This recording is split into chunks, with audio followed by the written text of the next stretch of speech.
high carbs versus low carbs, lequel on devrait choisir? Donc, cette question-là revient souvent et les réponses que les gens vont trouver sont généralement beaucoup trop simplistes et généralement très incomplètes. Donc, souvent, on va se faire dire, ben, tu sais, si tu veux coter, coupe les carbs. Si tu veux prendre la masse, mets les carbs. Puis, c'est le seul conseil qui va revenir. Et en fait, c'est pas vrai que on devrait forcément couper les carbs pour perdre du gras. Et certaines personnes n'auraient pas intérêt à avoir un haut apport en glucides, même si leur but premier, c'est de prendre de la masse musculaire. Je vais vous expliquer le cheminement, en fait, des questions qu'on devrait se poser une après l'autre. Donc, en premier, c'est quoi une diète high carb? C'est quoi une diète low carbs? Donc, pour les gens qui s'entraînent en musculation, généralement, on va avoir un apport en protéines qui va être assez stable, peu importe le type de diète.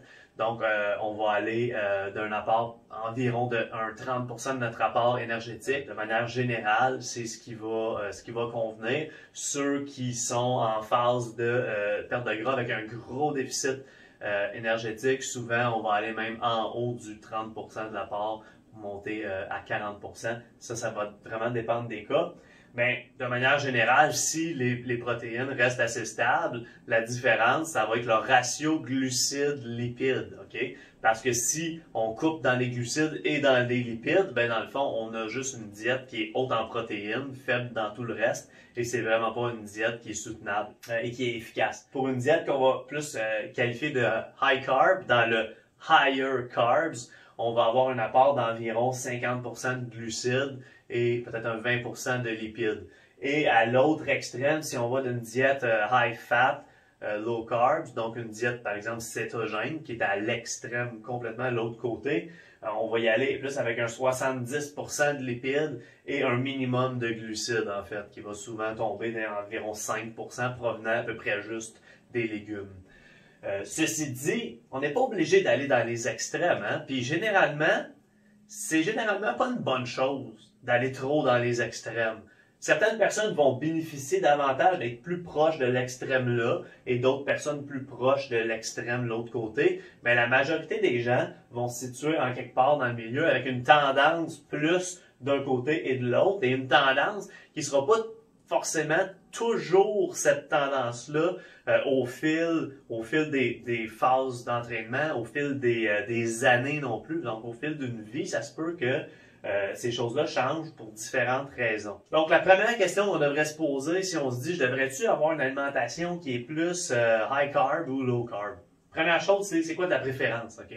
Tu l'as sûrement déjà testé. Est-ce que c'est beaucoup plus facile pour toi d'adhérer à un certain type de diète simplement parce que t'aimes manger de cette manière-là, t'aimes le goût des aliments associés plus à un apport en glucides, par exemple les féculents ou des aliments plus gras, donc des viandes, les huiles, les noix, ces choses-là. Aussi, certaines personnes vont préférer les diètes high fat parce que c'est généralement plus simple à faire parce qu'on va souvent avoir moins besoin d'ingrédients. Donc, certaines personnes vont aimer ça pour le côté pratique. Mais il y a aussi le côté comment que tu te sens. Fait que ça va être plus influencé par la génétique, mais aussi ta santé métabolique.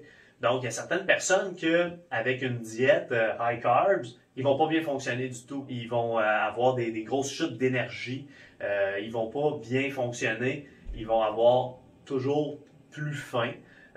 Tandis qu'il y a d'autres personnes que ça va être plus vers des diètes high fat, low carbs, où est-ce qu'eux vont pas bien fonctionner. Donc, il faut le tester vraiment, puis voir laquelle je vais être capable d'adhérer, parce que si on n'adhère pas à notre alimentation, ben on suit pas l'alimentation qu'on pensait suivre. Donc, c'est sûr et certain qu'on n'aura pas les résultats escomptés. Deuxième point, après ça, c'est de voir, c'est quoi ta santé métabolique en ce moment?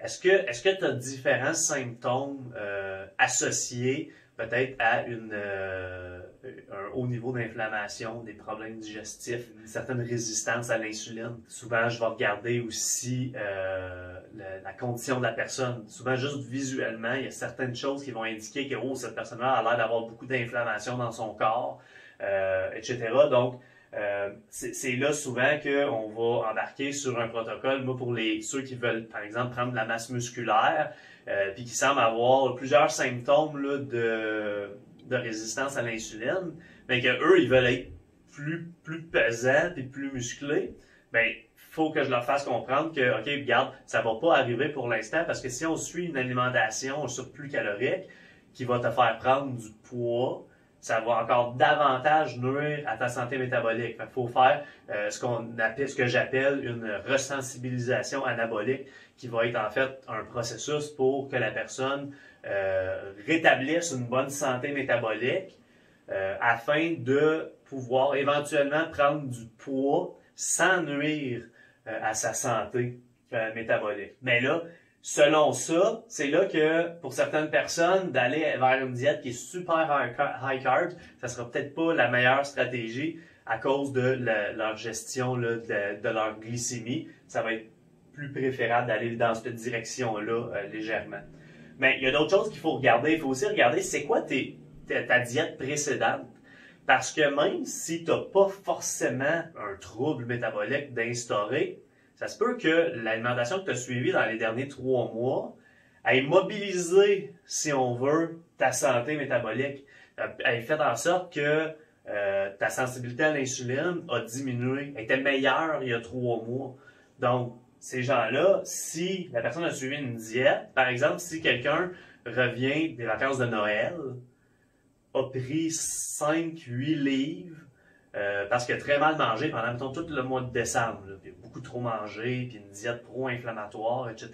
Fait que la personne, son but, c'est quand même là, d'être un bodybuilder puis d'avoir une grosse masse musculaire. Puis là, si la personne te dit « Ok, je me mets là, go, je me mets sur la diète, sérieux, je veux prendre de la masse. » Puis que là, la personne va en surplus calorique avec une diète super high carbs. C'est pas que ça ne serait pas la meilleure stratégie, étant donné que dans les dernières semaines, les derniers mois, tu as mobilisé, si on veut, ta santé métabolique dans la mauvaise direction. Donc là, il faudrait rebâtir, il faudrait diminuer ton niveau d'inflammation chronique, il faudrait augmenter ta sensibilité à l'insuline et tous les désordres hormonaux qui vont être associés un peu à ça.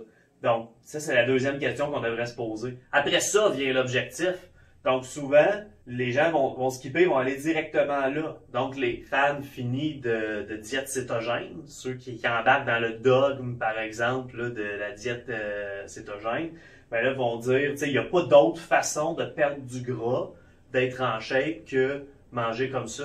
Puis il y en a qui sont, à l'inverse, qui sont anti-diète cétogène. Pour une raison quelconque, il y a des gens qui pensent que je suis anti-diète cétogène. Je suis juste anti-bullshit.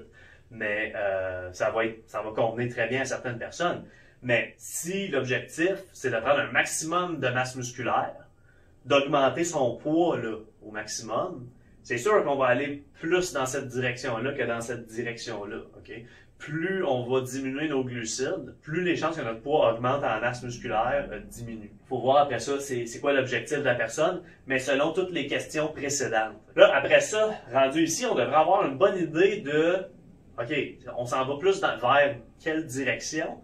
Puis là, après ça, ce qu'il va venir faire, si on veut, là, les derniers fine-tuning, ça va être c'est quoi la demande du corps de cette personne-là? Est-ce que c'est quelqu'un qui est extrêmement sédentaire puis qui va faire, mettons, 3 sessions de musculation par semaine? Ouais, cette personne-là n'a probablement pas besoin d'aller trop dans cette direction-là. Si c'est quelqu'un d'extrêmement actif, qui va s'entraîner 4 à 5 fois par semaine, en plus de faire des sports, qui est extrêmement sec, puis qui a de la misère à prendre du poids, ben ça serait probablement une bonne chose d'avoir souvent du glucose en circulation dans son corps, d'avoir un plus haut apport en glucides, d'essayer de refaire les réserves de glycogène qui sont constamment sollicitées.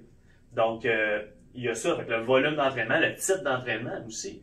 Quelqu'un qui fait des marathons, qui fait beaucoup d'entraînement d'endurance, va probablement plus bénéficier d'avoir une diète un petit peu plus riche en glucides, ou du moins à certains moments. Ça va être vraiment ça qui va venir faire la finalité de on s'en va dans quelle direction. Puis c'est possible que selon toutes ces choses-là, on s'aille aller plus vers une diète low carbs, mais qu'à la fin, on se rend compte que cette personne-là vit énormément de stress. Et quand elle diminue son apport en glucides, là, ça fonctionne pas. Ça fonctionne plus du tout. Que là, elle commence à avoir des cravings, de la difficulté à dormir, ça semble amplifier tous les symptômes liés au stress. ben là, cette personne-là va probablement bénéficier d'en avoir un petit peu plus dans son alimentation. Donc, c'est vraiment ça le raisonnement qu'on devrait avoir étape par étape pour dire dans quelle direction qu'on s'en va. Alright? Donc, c'est pas aussi simple que tu veux perdre du poids, coupe les carbs, tu veux prendre du poids, augmente les carbs. Donc, j'espère que cette vidéo-là va vous aider. S'il vous plaît, partagez mes vidéos. Je suis sûr que ça va aider beaucoup d'autres personnes. Merci beaucoup d'avoir écouté.